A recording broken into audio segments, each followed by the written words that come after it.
Pak. Belum boten ganti jenengan. Jenengan boten usah ganggu kula. Kayak manasik aji gitu. Tapi yang ya, bukan yang emang pakaian badan itu, tapi tanpa syal itu loh bang. Jadi warna putih gitu, wajahnya bersih, ganteng, dia sambil senyum ngeliatin gua bang. Di mana posisinya? Depan gua persis. Di rumah kita lagi posisi yasinan bang. Gue posisi pada saat itu, gue lagi baca ini di samping gue Indra nih bang. Langsung, ini berubah nih bang, bacaan doa yasin gue langsung berubah. Astagfirullah, astagfirullah, astagfirullah, astagfirullah, astagfirullah, astagfirullah. Indra, itu apa? Indra, itu apa? Saya ngomong gitu kan. Si bego banget lo ini lagi ngaji tolol. Itu. Saya ngomong gitu kan. Pas ngomong gini, Indra juga ngeliat. Tapi nggak nakutin, tapi ganteng. Tapi kita kaget bang, depan persis kok. Kayak saya ngeliat abang gini. Tapi mukanya ganteng, bersih, kayak nggak ada apa-apa bang. Dia senyum ngeliatin kita. Gitu. Nah setelah dari Yasin itu, mulai tuh timbul kayak wangi. Wanginya itu kayak wangi-wangi kembang-kembang apa ya, saya nggak tahu deh bang. Nggak tahu wangi, pokoknya wangi banget. Dan yang nyium wangi itu bukan cuma saya. Alhamdulillah warganya ikutan juga. Nah, setelah ngaji itu selesai, akhirnya ya udahlah, istirahat ya, kita nyicipin suguhan, terus kemudian pulang.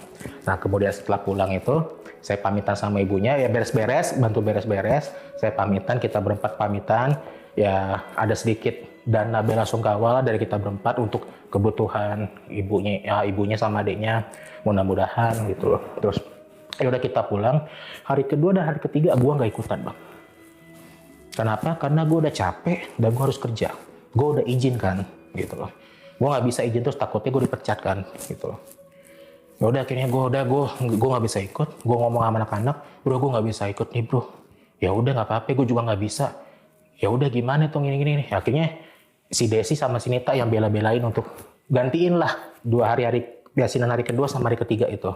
Nah, pada saat di yasinan hari ketiga bang, pokoknya hari ketiga setelah Agus meninggal itu,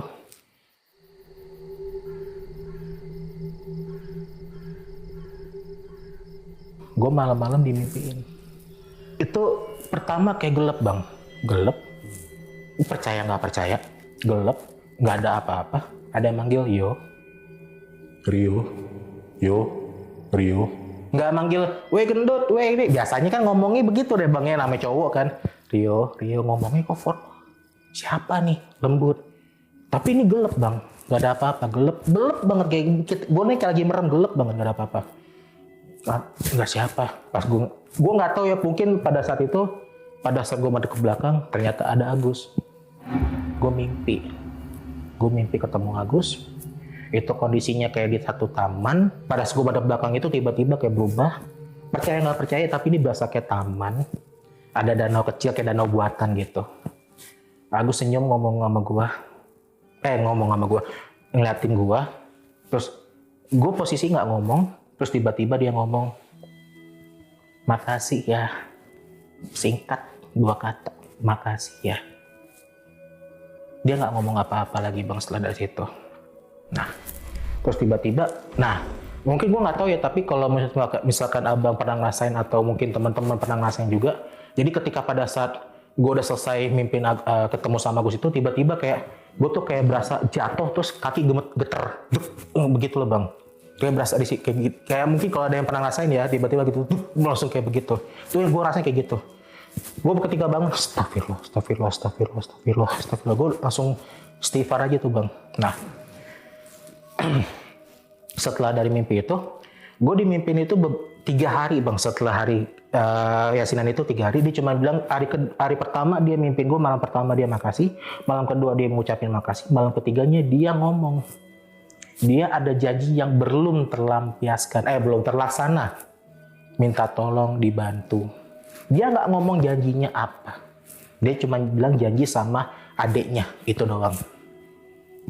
Akhirnya sama di taman juga Pak? Iya, sama. Itu pas di mimpi Agusnya kayak gimana? Wujudnya itu ya kayak biasa. Pakaiannya putih semua. Bukan gamis ya. Kalau gamis kan ya kelihatan baju koko celana gitu kan. Ini kayak bang kayak kalau bayangan gue kayak orang mau naik haji bang, umroh lah. Menurut gue ya bang ya pakaiannya begitu. Tapi yang cowok ya bang ya mungkin seperti itu kali. Terus kemudian dia ngomong dia punya janji yang belum terlaksana pada saat itu. Dia nggak ngomong janjinya itu apa, nggak ngomong sama sekali. Akhirnya pada saat setelah mimpi itu, besoknya pulang kerja, gue langsung ke rumahnya.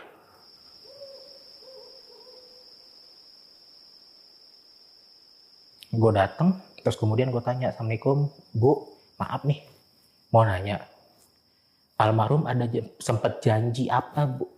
Ada janji nggak? Agus, ada janji nggak yang belum terlaksana sama ibu atau sama adiknya? Kalau sama ibu nggak ada kayaknya deh. Ibunya inget-inget tuh. Apa ya nak ya? Apa ya yo ya? Nggak ada deh. Coba adiknya Dek. Dipanggil keluar di sini Dek. Dipanggil adiknya. Ditanya kan sama ibunya. Dek, kakak. Manggilnya kakak. Kakak ada janji nggak sama Dedek? Apa itu? Ibu juga nggak tahu. Dedeknya diem tuh bang. Diem aja. Apa ya janji apa gitu. Akhirnya gue ngomong gini sama adiknya. Dek, nggak apa-apa ngomong aja. Ada sih apaan mau ngajak ibunya sama adiknya tuh mau makan restoran kayak ala-ala hotpot gitu loh bang, kayak ya all you can eat lah. Nih kalau yang teman-teman udah pernah makan kan ya, ini kan Agus ini kan keluarganya belum pernah makan, jadi mungkin dia punya janji kalau punya uang ya kan, kalau gue punya istilah kalau kakak punya uang nanti traktir gitu loh bang. Iya. Cuma belum terlaksana aja. Nah akhirnya ya oh gitu, ya gue pura-pura bego aja bang, pura-pura nggak tahu. Akhirnya oh gitu ya, ya udah. Terus ngobrol-ngobrol, Bu, udah makan belum? Udah. Ya, adanya besok gimana Bu? Sekolah? Iya sekolah. Ya udah. Gue pamit pulang, baru tuh chat anak-anak, bro, kita buat janji yuk. Gue nggak ngomong Agus ini nggak bang, gue nggak sebut almarhum. Gue hari Sabtu mau ngajak adiknya Agus sama ibunya nih, mau makan hotpot lah. Pada mau ikut ya? Bareng-bareng nih, biar enak. Wah boleh tuh hari apa ini nih? Hari Sabtu. Gimana ya, pada bisa nggak? Sekalian kita malam minggu aja rame-rame. Ah boleh tuh, boleh. Ya udah, kita bikin jadwal. Sore-sore hari Sabtu kita datang bang. Minggu depan itu. Sore kita datang, terus ya kita di rumahnya sampai malam lah pada situ habis maghrib. Habis maghrib itu kita jalan. Malam minggu, makan hotpot. Nah setelah gue melaksanakan janji itu bang, gue merasa kayak gue beban gue nih, gue nggak ngerasa kayak kok gue berasa lega banget ya, hidupku tuh kayak ya Allah beban gue kayak berasa hilang, kayak berasa gitu aja sih bang. Kayak astagfirullahaladzim, gue nggak pernah ngerasa selega ini loh, hidup gue tuh nggak pernah gitu loh, ada apa ya ini ya. Akhirnya setelah dari situ kita pamit, kita pulang. Nah setelah gue pulang, gue bersih-bersih, kita udah mencar pulang masing-masing. Gue pulang ke rumah, gue sambil rebahan, gue udah capek banget bang. Gue pulang ke rumah, gue rebahan di kasur. Bro, alhamdulillah janji lo udah selesai. Mudah-mudahan lo tenang ya. Gue tidur bang, gue tidur. Udah tuh sekian lama gue nggak mimpin Agus sama sekali. Nah itu kurang lebih sekitar ada kayak 1,5 bulan. Gue nggak mimpin Agus, tapi gue masih komunikasi sama ibu sama adiknya. Dan gue punya komitmen, gue mau bantu adiknya sampai selesai lulus sekolah. Ya untuk SPP dan pokoknya kebutuhan sekolahnya bang. Dan alhamdulillah doa gue didengar Allah, adiknya bisa terlaksana sekolah bang. Tahun ini 2026 kelulusan SMA dia bang. Gue cuma berharap mudah-mudahan gue bisa bantu dia masuk kerja di tempat gue bang. Mudah-mudahan kondisi ekonomi ibunya juga bisa lebih baik bang ke depannya. Uji satu Allah bang, kun fayakun, kita nggak pernah ada yang tahu bang. Makanya dari situ. Ini luar biasa ya, jadi selain cerita joki balap liar itu, ya ada pertemanan yang tulus gitu ya. Karena kan sebenarnya udah jarang juga zaman sekarang, karena banyak pertemanan itu ya karena kepentingan aja gitu. Gue bingung mau nanya apa lagi, tapi yang jelas semoga bisa diambil banyak pelajaran dari kisah yang dialamin sama Bang Mario ini ya gitu ya. boleh nyampein pesan sedikit? Boleh, singkat gimana? aja. Paling gue cuman mau minta tolong aja sih. Mungkin untuk beberapa perusahaan dimanapun di Jabodetabek, siapapun itu HRD-nya, siapapun itu pimpinannya ataupun usernya, yang nganggur sekarang banyak. Saya tahu. Yang melakukan kegiatan seperti Agus pun saya tahu pasti banyak juga. Gue positive thinking mereka seperti itu pasti karena tuntutan ekonomi juga. Gue cuma mau minta tolong dong bantu. Syarat untuk melamar kerja ini dipermudah supaya teman-teman kita yang baru lulus, yang belum punya pekerjaan, yang belum punya pengalaman, mereka itu bisa dapat pekerjaan.